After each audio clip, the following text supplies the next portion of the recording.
Before we begin, take a deep breath. This space is not for noise or motivation. It's for remembering.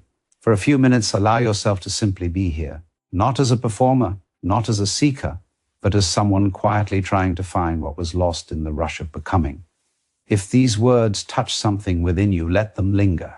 When you feel a resonance, when a line mirrors your own hidden thoughts, pause, breathe with it, reflect on it. And if you wish, share your reflection in the comments, not to be seen, but to connect with others, walking through the same unseen passage. Words might be the bridge someone else needs tonight. I invite you to subscribe, not as an act of habit, but as a quiet commitment to your own unfolding, a promise to keep returning to what feels real. Each video here is a gentle exploration of the inner landscapes we often avoid, the spaces between peace and pain, silence and longing, love and the absence of it.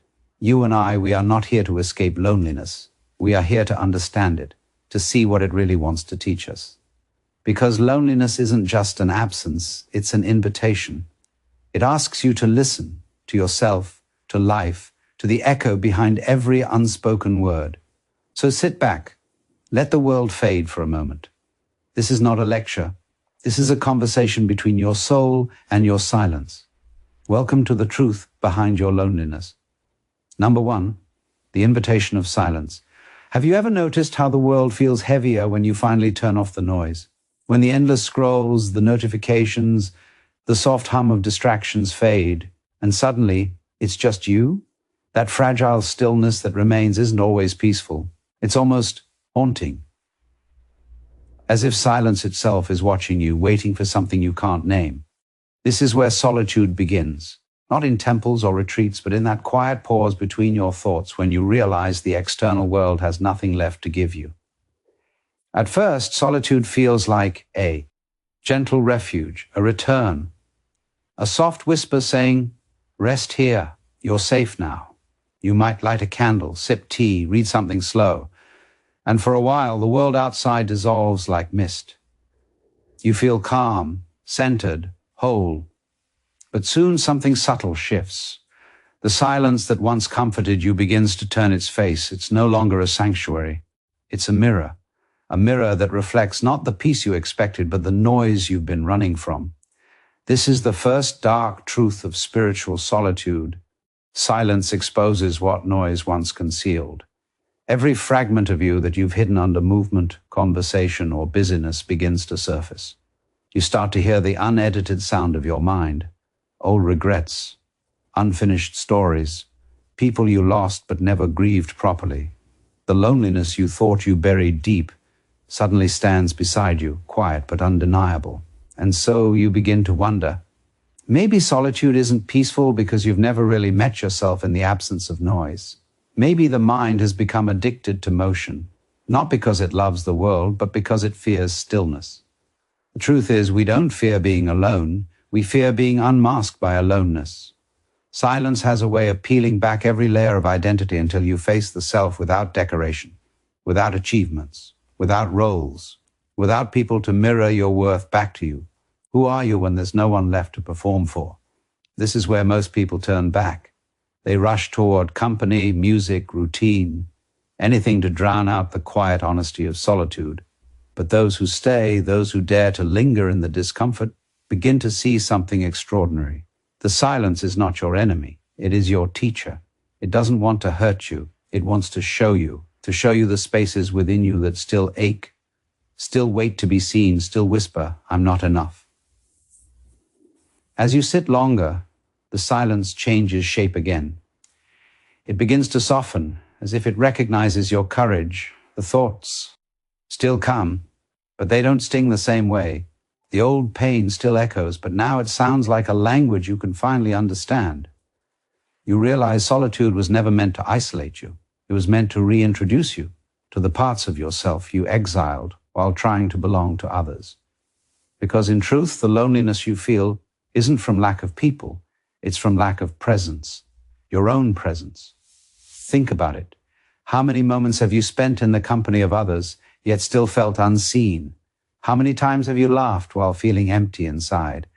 We fill our lives with noise, not because we love chaos, but because silence reveals how disconnected we are from ourselves, from meaning, from truth. And here lies the paradox of solitude. It hurts before it heals. It dismantles before it delivers. It's like spiritual surgery, necessary but not gentle. When you strip away all external anchors, your mind will panic. It will throw thoughts at you like waves. What's wrong with me? Why do I feel this way? Why can't I just be happy? But if you can stay, if you can breathe through the discomfort, you'll notice something miraculous. Beneath the storm, there's a deeper stillness waiting to hold you. It's as if solitude tests your faith, not in a god or a philosophy, but in yourself. Can you trust that the silence won't destroy you? Can you sit with your own company and believe it's enough? Because when you do, you'll begin to notice a quiet shift. The thoughts become fewer. The fears become transparent. You no longer crave escape because you've learned to listen, not to the noise, but to the silence itself. And that silence has a message. You are never truly alone. Every emotion, every memory, every scar that rises within the quiet is simply a call from your own soul saying, remember me. Spiritual solitude is not punishment. It's reunion, a homecoming disguised as isolation. But this reunion asks for honesty. Brutal, compassionate honesty. You must admit the ways you've betrayed your own peace for belonging, the times you've chosen noise over truth, the moments you silence your intuition to keep the love of others. In solitude, those decisions return, not to shame you, but to show you the price of self-abandonment. It is in this space that the ego starts to tremble, because the ego feeds on external validation, and solitude denies it that nourishment. You'll feel your sense of identity loosening, your self-image, your labels, your roles, all slowly dissolving into the nothingness of pure being. And though it's terrifying, it's also liberating. When you're not defined by anything outside of you, you finally begin to see what you've always been, awareness itself, still, silent, infinite. That is the hidden beauty behind the first dark truth of solitude. It reveals the illusions you've mistaken for yourself, the illusions that kept you chasing connection without ever truly connecting, the illusions that made you mistake comfort for peace and attention for love. You'll cry here, not because you're broken, but because you're waking up. You'll grieve the self you once performed, but you'll also feel a subtle joy rising, the joy of authenticity returning. And one day, as you sit in that familiar silence, it won't feel like emptiness anymore. It will feel like presence, like being held by something larger, quieter, wiser. You'll realize that loneliness was never your punishment. It was your path. It led you here to the truth behind your loneliness. That solitude is not the absence of love.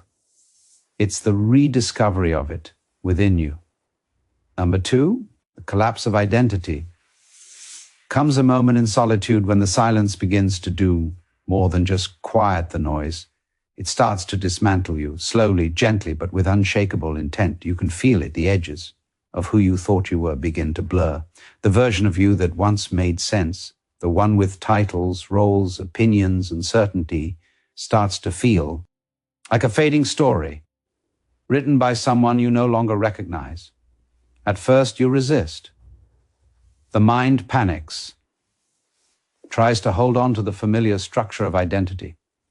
You tell yourself, I'm still me, I know who I am. But do you? When the world stops reflecting you back, when there's no one left to remind you of who you're supposed to be, what remains? This is the second dark truth of solitude. You must lose yourself to meet yourself. It sounds poetic, but in practice it's terrifying. Because identity isn't just who you are. It's your armor. It's what you've used to survive. Every smile you learned to wear to make others comfortable, every belief you adopted to feel certain, every boundary drawn to feel safe, all of it begins to crumble under the quiet weight of solitude. You start to see how much of your life was built around being seen, not being real. How you became the reflection of what others needed you to be. And when that reflection fades, a strange emptiness appears. Not the peaceful emptiness of meditation, but a raw, shapeless void, a space where nothing feels solid. Not your goals, not your values, not even your sense of self. You begin to understand what spiritual teachers meant by ego death. It isn't dramatic or mystical. It's silent, ordinary, and profoundly destabilizing. It feels like your inner world has lost gravity, like you're floating between identities, between stories, between the person you were and the one who hasn't yet arrived. It's in this in-between that you start to notice how dependent you've been on being someone successful, someone kind, someone spiritual, someone who knows. But solitude exposes the truth. These are costumes stitched from fear and memory. The more you hold on to them, the heavier they feel. You begin to realize that your suffering doesn't come from what you are. It comes from what you refuse to stop pretending to be. This collapse isn't a punishment, it's purification. Solitude strips away everything. False, not to leave you empty, but to leave you real. But the process feels cruel while it's happening, because every identity you shed takes with it a sense of safety. You feel naked before existence, transparent, vulnerable, and the mind hates it. It scrambles to rebuild itself, to find new beliefs, new definitions, new ways to feel in control. But solitude doesn't allow that escape. It keeps you here, in the vastness of not knowing. You realize how deeply you've clung to stories. I am this, I am not that. And suddenly, none of them feel true anymore. The lines blur, the opposites merge. You begin to see that the you who suffers and the you who seeks peace are not two, they are the same. It's frightening, but also strangely liberating, because when you stop trying to define yourself, life begins to breathe through you again. You start to feel emotions you'd buried under identity, grief, longing, tenderness, even awe. The collapse creates space. And in that space, something ancient stirs, a quiet awareness that has been watching all along. You realize that you've mistaken the mirror for the face, the stories for the self, the identity for the awareness that holds it. It dawns on you that all your pain came from trying to sustain a false continuity, from resisting the simple truth that who you are is not a fixed thing. It's a movement, a living river of consciousness, constantly reshaping itself. And when this truth settles in, a soft grief arrives. You grieve not the loss of identity, but the realization of how long you lived without truly meeting yourself.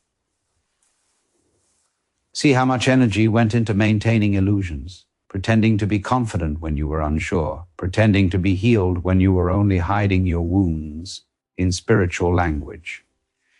The collapse reveals how fragile our self-concepts are, and how beautiful life becomes when we stop protecting them. Because when there's no one left to defend, there's no one left to hurt. There's just awareness, wide, open, and still. You begin to notice beauty in ordinary things again. The sound of rain, the flicker of a candle, the quiet pulse of your own breath. Nothing extraordinary has happened externally, yet everything feels different. Because for the first time, you're seeing the world without the filter of me. And that is where real freedom begins, not in becoming someone better, but in remembering that you were never limited to the someone at all. Still, the mind will resist. It will whisper, you're losing yourself. But solitude will whisper back, you're finding what was never lost. Is the paradox. To awaken, you must be willing to dissolve. To let your precious self-image die 1,000 small deaths until only truth remains. And that truth is simple, quiet, and radiant. You were never your name, your body, your past, or your pain. You were the awareness that held them all, the silent witness behind every experience. Once this realization begins to dawn, even your loneliness changes texture. It no longer feels like absence. It feels like spaciousness. You start to see that identity was the cage and solitude the key. You don't need to escape the self, you need to see through it. And as this insight deepens, something softens inside you. The tension of needing to be someone starts to fade. You no longer seek to impress, to explain, to prove. You simply exist, raw, open, undefended. It's in this simplicity that true peace begins to take form, because peace was never about fixing yourself. It was about releasing the false idea that you were ever broken. Solitude brings you here, to the quiet edge where the you've always protected starts to dissolve into the vast silence that has been waiting patiently underneath. It feels like a death, but it's not. It's the beginning of life without pretense. And that's the collapse of identity, the second dark truth of solitude. Painful, yes.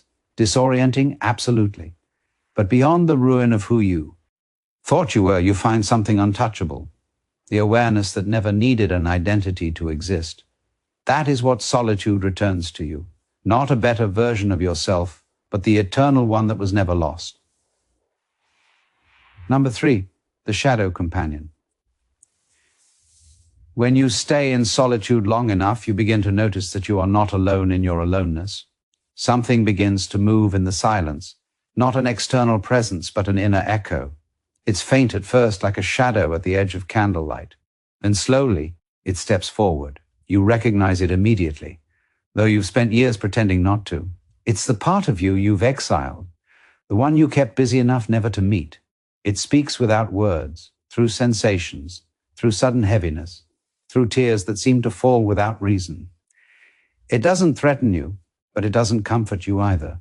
It simply stands before you, patiently waiting to be seen. This is the third dark truth of solitude. You will have to face your shadow. The shadow is not evil. It is everything within you that has been unloved, unseen, and misunderstood. Every emotion you've buried under the need to appear fine. Every longing you've silenced to keep peace. Every anger you've disguised as indifference. Every wound you've spiritualized instead of feeling.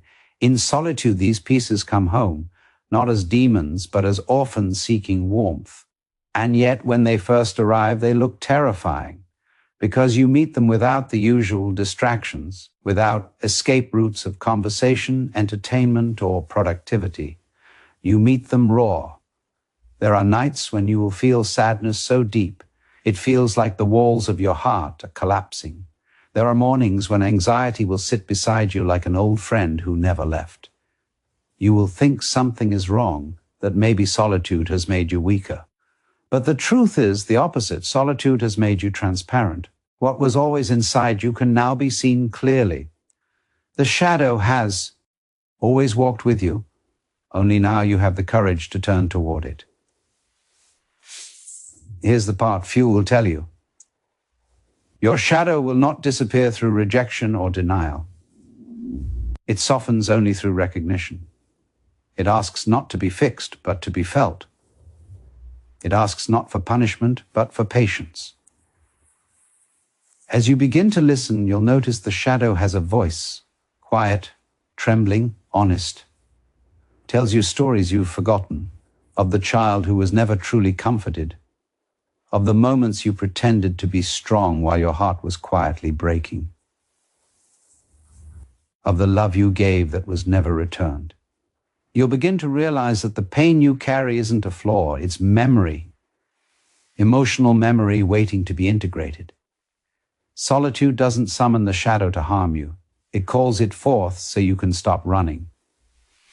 Because what you run from controls you, but what you face with compassion begins to transform. Still, the meeting is hard. The mind will say, I thought, I healed this. The heart will whisper, not yet. And the body will remind you of every emotion that was swallowed instead of expressed. You'll shake, you'll cry, you'll feel things you can't name. But this is not regression, it's release. The shadow doesn't want to drag you backward. It wants to bring you back to yourself. There is no enlightenment without descent, no wholeness without integration. The shadow is the gatekeeper of authenticity. To deny it is to live half a life, polished, pleasant, but hollow. And so you stay. You let the feelings pass through. You don't label them. You don't spiritualize them. You simply allow. Slowly you start to see beauty even in your darkness. The tears that once symbolized weakness begin to feel sacred. They cleanse the dust of years of emotional avoidance. You start to sense the intelligence in your pain. how it always pointed toward what needed attention, what longed for gentleness, you begin to see that the shadow was never separate from your light. It was your light hidden under fear. In this realization, something incredible happens. You stop seeing your emotions as enemies. You stop dividing yourself into good and bad, spiritual and unspiritual, strong and weak. You begin to see all of it, the anger, the shame, the grief, as part of a larger wholeness that has always been trying to express itself through you. The shadow, once feared, becomes your companion. It walks beside you, not behind you. It teaches you empathy for yourself, for others. Because once you've seen your own darkness without judgment, you can no longer judge anyone else's. You start to love differently, more quietly, more deeply, without the need to change or save. You start to speak differently, softer, slower, because you understand the weight words carry. You start to live differently, not from reaction, but from reflection. The loneliness that once felt suffocating begins to turn into solitude again, but now it's real. It's not an escape. It's communion. You realize you were never truly lonely. You were just disconnected from the parts of yourself that needed love the most.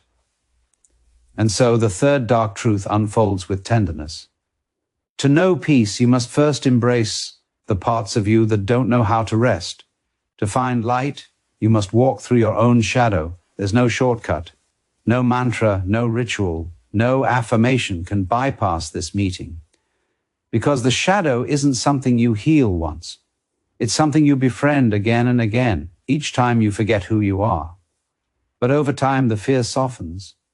You no longer dread the quiet moments. You even begin to crave them. Because you've learned that what you meet there, your sadness, your longing, your imperfections, are not your enemies. They are your truth, clothed in vulnerability. The shadow, once your greatest fear, becomes your most honest mirror. And in its reflection, you finally see yourself, not the version shaped by expectation, but the one shaped by experience. The one who is messy, complex, tender, and utterly human.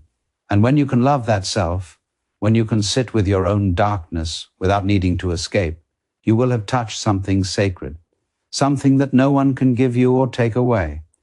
That is the quiet miracle of the shadow. It was never here to destroy you. It was here to deliver you back to wholeness. And now, as the silence deepens and the shadow settles beside you, you begin to understand you were never at war with yourself. You were only waiting to come home. Number 4, the death of meaning. There comes a point in every journey of solitude when even light begins to feel heavy. The prayers that once gave you peace now echo hollow in your chest. The mantras, the meditations, the endless search for calm, they no longer work. You sit in silence, but it feels different now. Empty, almost indifferent.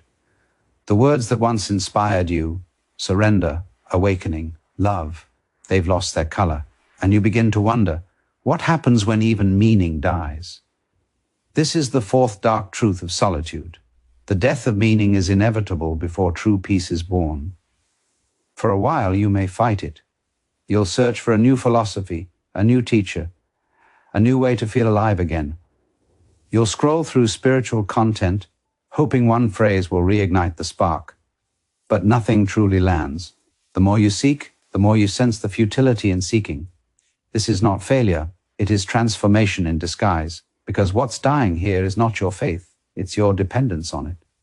You begin to see how even spirituality became another mask, another identity to hold on to when the old ones fell away. You wore words like awakened, mindful, healed, but behind them, the same longing remained.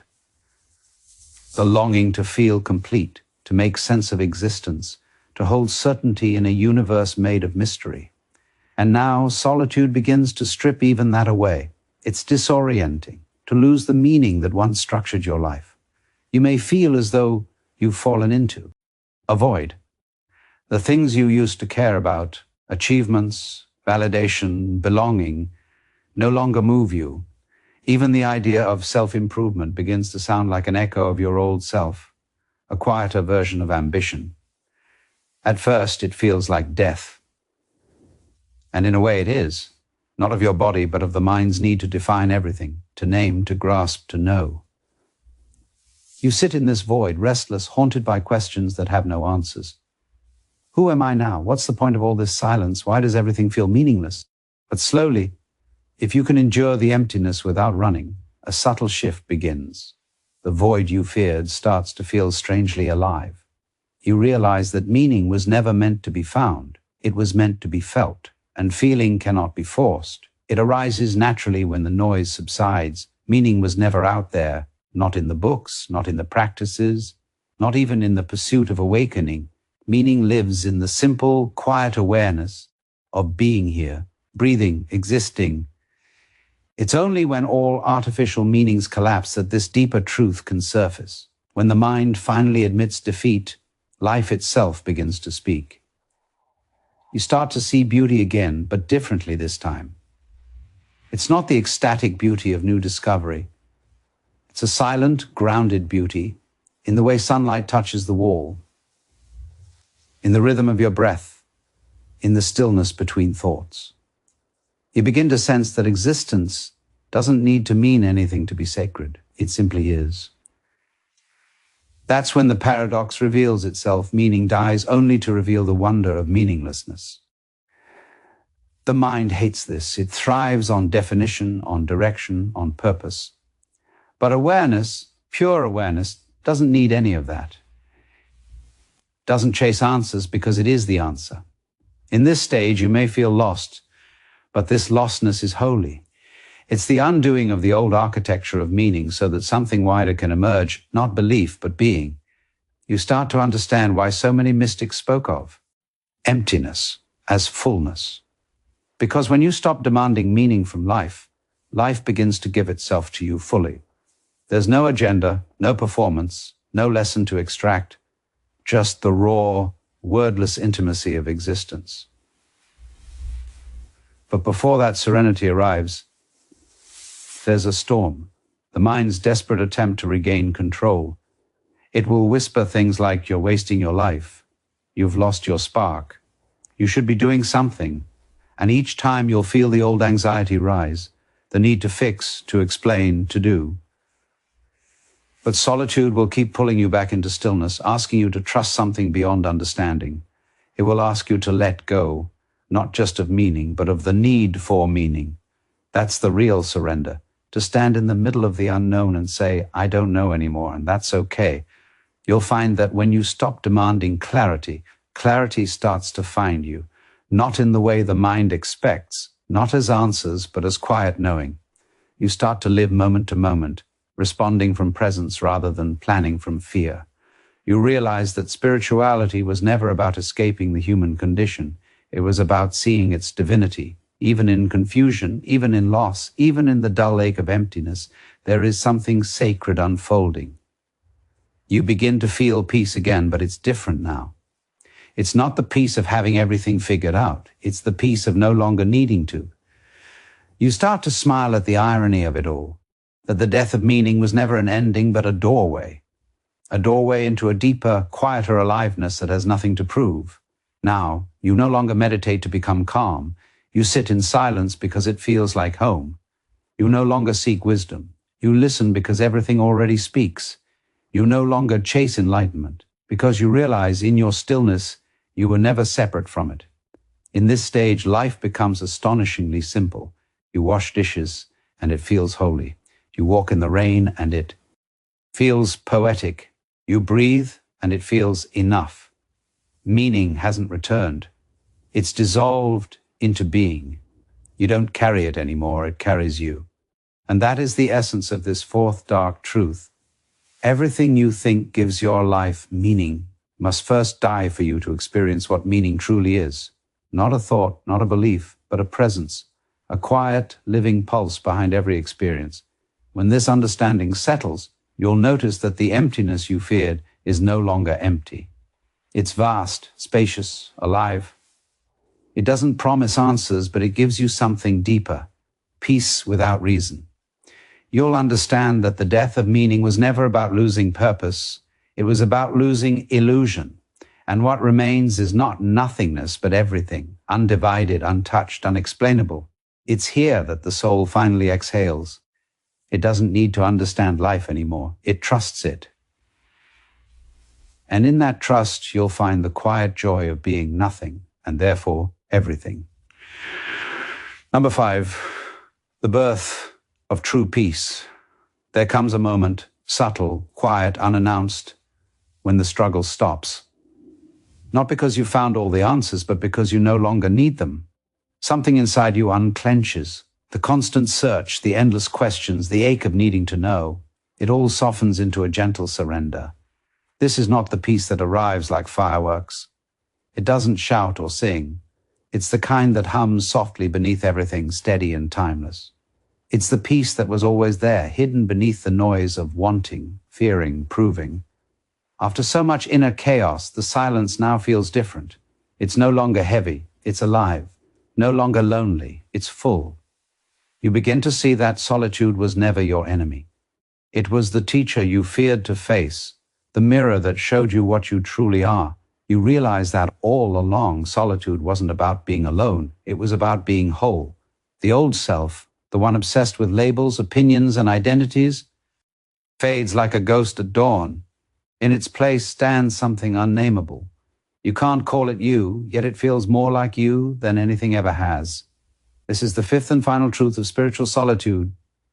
Peace is not something you find. It's what remains when you stop running from yourself.